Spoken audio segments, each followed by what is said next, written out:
Next நம்ம application of காஸை பார்க்கலாம். இந்த அப்ளிகேஷன் ஆஃப் காஸாக ஃபஸ்ட் அப்ளிகேஷன் என்ன கேட்டிங்கன்னா, இது மாதிரியான ஒரு இன்ஃபைனைட்லி சார்ஜ்டு ஒயர் எடுத்துகிட்டு இந்த சார்ஜ்டு ஒயர் இருக்கக்கூடிய எலக்ட்ரிக் ஃபீல்டு கண்டுபிடிக்கணும். எலக்ட்ரிக் ஃபீல்டுக்கு முன்னாடி நிறைய மெத்தட் கண்டுபிடிச்சிருக்கோம். ஆனால் இங்கே வந்து பார்த்தீங்கன்னா காஸாவை பேஸ் பண்ணி எலக்ட்ரிக் ஃபீல்டு கண்டுபிடிக்கணும். ஸோ எங்கே கண்டுபிடிக்க போகிறீங்க, due to an infinitely long charged wire. இது மாதிரி இருக்கக்கூடிய ஒரு இன்ஃபைனைட் லென்த்து போயிட்டே இருக்கக்கூடிய ஒரு லென்த் இருக்கக்கூடிய ஒயர் வந்து எலக்ட்ரிக் ஃபீல்டு வந்து காஸாவை பேஸ் பண்ணி நம்ம இப்போ கண்டுபிடிக்கணும். ஸோ இது வந்து ஒரு இன்ஃபைனைட்லி சார்ஜ்டு ஒயர்னு சொல்லியாச்சா. ஸ்டெப் பை ஸ்டெப் கவனிங்க. இது ஒரு முக்கியமான 5 மார்க் கொஸ்டின். இது ஒரு இன்ஃபைனைட்லி சார்ஜ்டு ஒயர்னு சொன்னாங்க. நம்ம இன்ஃபைனைட் ஸ்ட்ரைட்டாக இருக்கக்கூடியது நம்ம என்ன கண்டுபிடிப்போம், லீனியர் சார்ஜ் டென்சிட்டி கண்டுபிடிப்போமா. இதுக்கு முன்னாடி ப்ரீவியஸ் டாபிக் பார்த்தாச்சு. சர்ஃபேஸாக இருந்தால் சர்ஃபேஸ் சார்ஜ் டென்சிட்டி கண்டுபிடிப்போம். ஸ்ட்ரைட்டாக இருந்துச்சுன்னா லீனியர் சார்ஜ் டென்சிட்டி கண்டுபிடிப்பீங்க. அப்போ இது ஒரு ஸ்ட்ரைட் ஒயர். அதனால் அது நம்ம கண்டுபிடிக்கக்கூடியது என்னது, லீனியர் சார்ஜ் டென்சிட்டி லாம்டா என்னன்னு கண்டுபிடி. லீனியர் சார்ஜ் டென்சிட்டியோட டெஃபினேஷன் நம்ம படித்தாச்சு. சார்ஜ் பெர் யூனிட் லென்த் அப்படிங்கிறது லீனியர் சார்ஜ் டென்சிட்டியோட ஃபார்முலா. அப்போ lambda = Q divided by L. இது வந்து எனக்கு Q வேணும்னா எப்படி வரும், lambda into L. So first Q என்னன்னு சொல்லி கண்டுபிடிச்சிக்கோங்க. இது இருக்கக்கூடிய சார்ஜ் ஃபஸ்ட்டு கண்டுபிடிச்சாச்சு. ஓகே, அதாவது லீனியர் சார்ஜ் டென்சிட்டி பேஸ் பண்ணி இந்த ஒயர் இருக்கக்கூடிய சார்ஜ் என்னன்னு சொல்லி கண்டுபிடிச்சிட்டோம் நம்ம. அடுத்தது இப்போ நம்ம என்ன கண்டுபிடிக்கணும், அடுத்த ஸ்டெப் என்னன்னு கேட்டிங்கன்னா, இந்த ஒயருடைய மிட் பாயிண்ட் வந்து ஒரு ஆறுங்கிற டிஸ்டன்ஸு நான் Pங்கிற பாயிண்ட்டை கன்சிடர் பண்ணிவிட்டு இந்த Pங்க தான் நான் எலக்ட்ரிக் ஃபீல்டு என்னென்னு கண்டுபிடிக்கணும். ஸோ எலக்ட்ரிக் ஃபீல்டு கண்டுபிடிக்க சொன்னாவே கண்டிப்பாக நமக்கு டெஸ்ட் சார்ஜ் வைக்கணுமா. அப்போ Q0 அப்படிங்கிற டெஸ்ட் சார்ஜ் வச்சுட்டு இந்த இடத்துல டெஸ்ட் சார்ஜ் ப்ளேஸ் பண்ணால் டெஸ்ட் சார்ஜ் எப்பவும் பாசிட்டிவ், லைன் சார்ஜும் பாசிட்டிவ். அப்போ எலக்ட்ரிக் ஃபீல்டு கண்டிப்பாக ரேடியலி அவுட்வர்ட்ஸ் போகும். ஸோ எலக்ட்ரிக் ஃபீல்டோடைய டைரக்ஷனை நோட் பண்ணியாச்சு, ரேடியலி அவுட்வர்ட்ஸ். ஓகே, இப்போ நம்ம இந்த Pங்கிற பாயிண்ட் தான் எலக்ட்ரிக் ஃபீல்டு கண்டுபிடிக்க சொல்லிட்டேன். அப்போ எலக்ட்ரிக் ஃபீல்டு கண்டுபிடிக்கணும்னா நம்ம அந்த இடத்துல ஒரு சின்ன கிவன் ஏரியா கன்சிடர் பண்ணிக்கலாமா. அப்போ DA அப்படிங்கிற கிவன் ஏரியா கன்சிடர் பண்ணிட்டேன். ஓகே, இந்த DA அப்படிங்கிற கிவன் ஏரியா வந்து நமக்கு அதோட ஏரோ மார்க் பார்த்தாலும் நமக்கு எப்படி இருக்கும், இது ரெண்டுமே parallel to each other. So இந்த டிகிரி தான் போயிட்டு இருக்கும். அடுத்த ஸ்டெப், இப்போ நம்ம ஒரு காசியன் சர்ஃபேஸை வந்து கன்சிடர் பண்ணிக்கலாம். காசியன் சர்ஃபேஸ்னால் என்ன சொன்னேன், ஒரு க்ளோஸ்டு இமேஜினரி சர்ஃபேஸ் தான் காசியன் சர்ஃபேஸ்னு சொன்னோமா. ஓகே, இது மாதிரியான ஒரு சிலிண்டர் ஷேப் இருக்கக்கூடிய க்ளோஸ்டு இமேஜினரி சர்ஃபேஸ் எடுத்துக்கோங்க. அந்த சிலிண்டரோடைய சர்க்கம்ஃபரன்ஸ் 2πr, அந்த சிலிண்டரோடைய லென்த் என்னது L. ஓகே, இந்த சிலிண்டரோடைய எந்த பாயிண்ட் பார்த்தாலும் சரி, எக்ஸாம்பிளுக்கு இந்த Pங்கிற பாயிண்ட் எலக்ட்ரிக் ஃபீல்டு பார்த்தீங்களா, அதே மாதிரி இந்த இடத்துல எலக்ட்ரிக் ஃபீல்டு பார்த்தாலும், ஸோ இந்த இடத்துல ஒரு Q0 அங்கே சார்ஜ் வச்சாலும் இது 9 சார்ஜ் பாசிட்டிவ் தான். ஸோ எலக்ட்ரிக் ஃபீல்டு ரேடியல் அவுட்வர்ட்ஸாக தான் இருக்கும்.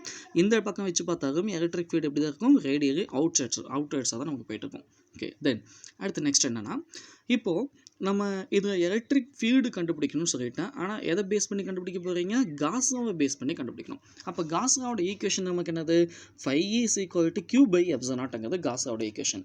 அப்போ நமக்கு எது தெரிஞ்சால் முடியும், எலக்ட்ரிக் ஃப்ளக்ஸு கண்டுபிடிச்சா, ஏன்னா Q நம்ம கண்டுபிடிச்சிட்டோம். அப்போ எலக்ட்ரிக் ஃப்ளக்ஸ் மட்டும் தெரிஞ்சால் டோட்டலாக நமக்கு இந்த ஃபார்முலா சப்ஸ்டிட் பண்ணி என்ன கண்டுபிடிச்சோன்னா எலக்ட்ரிக் ஃபீல்டு கண்டுபிடிக்கலாமா. அப்போது இந்த காசியன் சர்ஃபேஸ் லிங்க் ஆகக்கூடிய ஃபஸ்ட்டு எலக்ட்ரிக் ஃப்ளக்ஸ் என்னென்னு கண்டுபிடிங்க. ஸோ எலக்ட்ரிக் ஃப்ளக்ஸ் எங்கெங்க கண்டுபிடிக்கணும் அப்படின்னு கேட்டிங்கன்னா, இது கவர்ட் சர்ஃபேஸ். அப்போ கவர்ட் சர்ஃபேஸ் எலக்ட்ரிக் ஃப்ளக்ஸ் கண்டுபிடிக்கணும். அண்டு டாப் அண்டு பாட்டம் சர்ஃபேஸும் எலக்ட்ரிக் ஃப்ளக்ஸ் கண்டுபிடிக்கணும். எப்போ மூணையும் டோட்டலாக ஆட் பண்ணால் அதுதான் நமக்கு டோட்டல் ஃப்ளக்ஸ்ன்னு சொல்லுவீங்களா. அப்போது எங்கெங்கே கண்டுபிடிக்க போகிற, கவர்ட் சர்ஃபேஸில் ஃப்ளக்ஸ் கண்டுபிடி, அண்டு டாப் அண்டு பாட்டம் சர்ஃபேஸும் ஃப்ளக்ஸ் கண்டுபிடிக்கணும். மூணையும் ஆட் பண்ணால் அதுதான் டோட்டல் ஃப்ளக்ஸ். அப்போது இந்த டோட்டல் எலக்ட்ரிக் ஃப்ளக்ஸ் வேணும் அப்படின்னு சொன்னால் எங்கே கண்டுபிடிக்க சொல்லிட்டேன், கவர்ட் சர்ஃபேஸையும் டாப் சர்ஃபேஸையும் பாட்டம் சர்ஃபேஸையும் கண்டுபிடிச்சி 3 ஃப்ளக்ஸையும் நம்ம என்ன செய்யணும், ஆட் பண்ணால் அதுதான் நமக்கு டோட்டல் எலக்ட்ரிக் ஃபீல்டு. எலக்ட்ரிக் ஃபீல்டோட பேசிக் ஃபார்முலா வந்து அது மூணையும் ஆட் பண்ணியாச்சு. ஓகே, எலக்ட்ரிக் ஃப்ளக்ஸோடைய ஃபார்ம் என்னது, E.dAன்னு வருமா. டிஏன்னு வந்தால் நமக்கு என்னது EdA. அடுத்தது டாட் ப்ராடக்ட் இருக்குன்னா நம்ம என்ன செய்வோம், காஸ் தீட்டா சப்ஸ்டிட் பண்ணுவியா.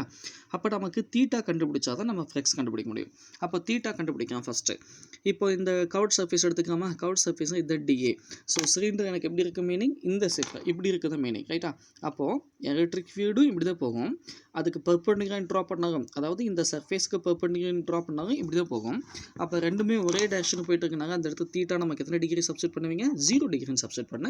அப்போ கவர்ட் சர்ஃபேஸில் காஸ் தீட்டாவோட ஆன்சர் என்னன்னு தெரிஞ்சிச்சு, 0 டிகிரின்னு தெரியுது. அடுத்தது டாப் அண்ட் பாட்டம் சர்ஃபேஸ் எடுத்துக்கலாமா. ஓகே, டாப் அப்படிங்கிறது எப்படி இருக்கும், இந்த ஷேப் இருக்கும். ஸோ எலக்ட்ரிக் ஃபீல்டுடைய டைரக்ஷன் இந்த டைரக்ஷன் போயிட்டு இருக்கு. இது டாப் சர்ஃபேஸு. டாப்புடைய பெர்பெண்டிகுலர் ட்ரா பண்ணால், அதுக்கு சர்ஃபேஸுக்கு பெர்பெண்டிகுலர் ட்ரா பண்ணால் அது எப்படி போகும், இப்படி மேலே போயிட்டுருக்கும். அப்போது இந்த டாப் சர்ஃபேஸும் எலக்ட்ரிக் ஃபீல்டும் பெர்பெண்டிகுலர் எத்தனை டிகிரி இருக்குது, 90 டிகிரி இருக்கா. அதே தான் பாட்டமையும் 90 டிகிரியாக தான் இருக்கும். ஏன்னா எலக்ட்ரிக் ஃபீல்டோடைய டைரக்ஷன் இது, அதோடைய பெர்பெண்டிகுலர் எப்படி வரும், இல்லைன்னா கீழே எப்படி வேணால் வந்துருக்கலாம். இங்கேயும் வந்து எத்தனை டிகிரி வருது, 90 டிகிரி. அப்போது கவர்ட் சர்ஃபேஸில் ஆங்கிள் வந்து 0 டிகிரினும் டாப் சர்ஃபேஸ்லையும் பாட்டம் சர்ஃபேஸ்லையும் எத்தனை டிகிரின்னு கன்ஃபார்ம் ஆகிடுச்சு, 90 டிகிரின்னு கன்ஃபார்ம் ஆகிடுச்சு. இப்போ ஃபஸ்ட்டு டாப் அண்ட் பாட்டம் கண்டுபிடிச்சிக்காமா, அப்போ டாப் அண்ட் பாட்டம் சர்ஃபேஸில் ஃப்ளக்ஸ் கண்டுபிடிச்சிங்கன்னா எலக்ட்ரிக் ஃபீல்டு எப்படி இருக்குன்னு சொல்லிட்டா பர்பெண்டிகுலர் டு த ஏரியா. அப்போ தீட்டா எத்தனை டிகிரி, 90 டிகிரி. அப்போ டிஏ காஸ் எத்தனை டிகிரி சப்ஸ்டியூட் பண்ணும், 90 டிகிரின்னு சப்ஸ்டியூட் பண்ணால் காஸ் 90ஓட ஆன்சர் என்னது 0. அப்போ டோட்டலாக அந்த இடத்துல ஃப்ளெக்ஸ் என்ன ஆகிடும், 0 ஆகிடுச்சா. அப்போது டாப் சர்ஃபேஸ்லையும் ஃப்ளெக்ஸ் 0 ஆகிடுச்சு. இதே தான் பாட்டமுக்கு நீங்கள் சப்ஸ்டியூட் பண்ணுவீங்க. அப்போ பாட்டமுக்கும் ஃப்ளெக்ஸ் என்ன ஆகிடுச்சு, 0 ஆகிடுச்சு. அப்போ எங்கே மட்டும்தான் ஃப்ளெக்ஸ் கன்ட்ரிபியூட் ஆகுது, அதோடைய கவர்ட் சர்ஃபேஸ், அதாவது இங்கிருந்து இது வரைக்கும் மட்டும்தான் ஃப்ளெக்ஸ் இருக்குது. Top and bottom surface flex வந்து 0 ஆகிடுச்சுன்னு கன்ஃபார்ம் ஆகிடுச்சு. அப்போது நம்ம எங்கே மட்டும் கண்டுபிடிச்சா போதும், அட் கவர்ட் சர்ஃபேஸை மட்டும் ஃப்ளெக்ஸ் கண்டுபிடிக்கலாமா. ஃப்ளெக்ஸோடைய ஃபார்ம் என்னது, E.dA அப்படின்னு போடுவீங்க, ஈக்குவல் டு காஸ் லாவை அப்ளை பண்ணிவிடுங்க.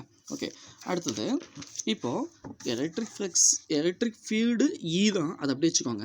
இந்த டிஏ வேணால் நம்ம இன்டர்கிரேட் பண்ணலாம், ஏன்னா ஃபீல்டு நம்ம கண்டுபிடிக்கணும், அதில் சேஞ்ச் ஆகாது. அதனால் டிஏன்னு எடுத்துக்கலாம். டிஏன்னு என்ன மீனிங், ஏரியாவா. ஓகே, நாம் இங்கே எடுத்துக்கிட்டக்கூடிய சர்ஃபேஸ் எப்படிப்பட்ட சர்ஃபேஸ்னு கேட்டிங்கன்னா ஒரு சிலிண்டர் இருக்கக்கூடிய சர்ஃபேஸ். அப்போ சிலிண்டருடைய சர்க்காம்ஃபரன்ஸையும் லென்த்தையும் மல்டிபிள் பண்ணால் அதுதான் நமக்கு ஏரியா. அப்போ சர்க்காம்ஃபரன்ஸ் என்னது 2πr, லென்த் என்னப்பா எல். அப்போது ஏரியா வேணும் அப்படின்னு என்ன செய்யணும், இந்த சர்க்காம்ஃபரன்ஸையும் லென்த்தையும் மல்டிபிள் பண்ணிக்கோங்க. அப்போ சப்ஸ்டியூட் பண்ணுங்கள். அப்படியே தான் இருக்குது, நம்ம வந்து இங்கே சேஞ்ச் ஆகுங்க. சர்ஃபேஸுக்கு டிஏக்கு தான் நான் ஏரியா சப்ஸ்டியூட் பண்ணிட்டேன். 2πr × L equal to Q எடுத்த உடனே நம்ம ஃபஸ்ட்டு கண்டுபிடிச்சது தான் லீனியர் சார்ஜ் டென்சிட்டி வந்து Q கண்டுபிடிச்சாச்சு. Q என்ன வந்துச்சு, × L.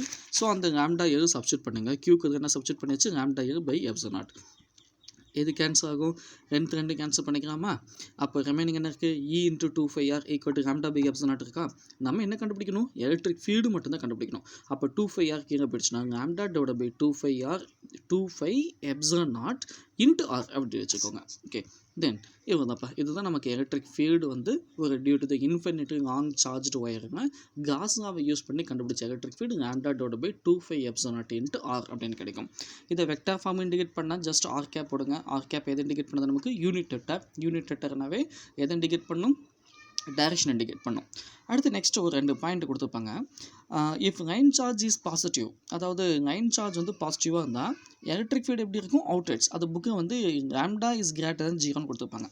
ஸோ λ என்னது, லீனியர் சார்ஜ் டென்சிட்டி. சார்ஜ் வந்து டென்சிட்டி வந்து அதிகமாக இருந்தால், அதாவது இங்கே இருக்கக்கூடிய இந்த சார்ஜ் வந்து நான் பாசிட்டிவாக எடுத்துட்டா இந்த இடத்துல டெஸ்ட் சார்ஜ் எப்பவுமே பாசிட்டிவாக தான் இருக்கும். அப்போ எலக்ட்ரிக் ஃபீல்டுடைய டைரக்ஷன் எப்படி இருக்கும், ரேடியல் அவுட்ரைட்ஸாக இருக்குமா. இது λ கிரேட்டர் than 0 இருந்தால். இன்கேஸ் இந்த லைன் சார்ஜ் வந்து நெகட்டிவாக இருக்குன்னு வச்சுக்கோங்க, இங்கே வந்து நான் மைனஸ் எடுத்துட்டேன், நெகட்டிவ் சார்ஜ் எடுத்துட்டா எலக்ட்ரிக் ஃபீல்டுடைய டைரக்ஷன் எப்படி இருக்கும், இன்வெர்ஸாக இருக்கும். இதுதான் இங்கே கொடுத்துருப்பாங்க.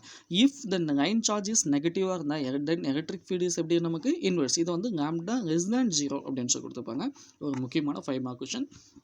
ஸ்டெப் பை ஸ்டெப் படிங்க. ஃபஸ்ட்டு டயக்ராம் மீனிங் தெரியணும். ஃபஸ்ட்டு என்ன செஞ்சு நம்ம infinity long straight charged wire எடுத்துகிட்டு அந்த ஒயரை வந்து ஒரு பர்டிகுலர் டிஸ்டன்ஸு ஆர்ங்கிற டிஸ்டன்ஸு பிங்கிற பாயிண்ட்டு எலக்ட்ரிக் ஃபீல்டு ஃபஸ்ட்டு கண்டுபிடி. எலக்ட்ரிக் ஃபீல்டுடைய டைரக்ஷனை மட்டும் இண்டிகேட் பண்ணிக்கோங்க. அடுத்தது காசியன் சர்ஃபேஸ் எடுத்துகிட்டு அந்த காசியன் சர்ஃபேஸுங்க வந்து பார்த்திங்கன்னா நம்ம என்ன செய்யறோம் அப்படின்னு கேட்டிங்கன்னா ஃப்ளெக்ஸு கண்டுபிடிக்கணும். அப்போ தான் நம்ம காஸ் லாவை யூஸ் பண்ண முடியும். ஃப்ளெக்ஸ் எங்கே கண்டுபிடிச்சிங்க, இந்த கவர்ட் சர்ஃபேஸையும் அடுத்தது டாப் அண்ட் பாட்டம் சர்ஃபேஸை கண்டுபிடிக்கும் போது கவர்ட் சர்ஃபேஸில் எலக்ட்ரிக் ஃபீல்டும் தென் நார்மல் லைன் ரெண்டுமே பர்பெண்டிகுலர், ஏரியாவும் ரெண்டுமே same direction. So theta is equal 0 டிகிரின்னு சப்ஸ்டிட் பண்ணிங்க. அப்போ இந்த இடத்துக்கு ஃப்ளெக்ஸ் கான்ட்ரிபியூட் ஆகும். பட் டாப் அண்ட் பாட்டம் சர்ஃபேஸில் ஏரியாவுக்கும் எலக்ட்ரிக் ஃபீல்டும் பர்பெண்டிகுலர்னால இந்த இடத்துல ஃப்ளெக்ஸ் 0 ஆகும், இங்கேயும் 0 ஆகும். அப்போ எங்கே மட்டும்தான் கிடச்சிச்சு, இந்த கவர்ட் சர்ஃபேஸுக்கு மட்டும்தான் கிடச்சிச்சு. அப்போ இந்த கவர்ட் சர்ஃபேஸில் கூடிய ஃப்ளெக்ஸை மட்டும் கண்டுபிடிச்சி அதுக்கு நம்ம என்ன செஞ்சோம், இந்த ஏரியாவை சப்ஸ்டிட் பண்ண DA 2πr × L சப்ஸ்டிட் பண்ணி Qவுடைய வேலையை சப்ஸ்டிட் பண்ணால் நமக்கு electric field due to the infinity charge ஒயரோட லென்த்துக்கு வந்து நமக்கு எலக்ட்ரிக் ஃபீல்டு வந்து கிடைக்கும்.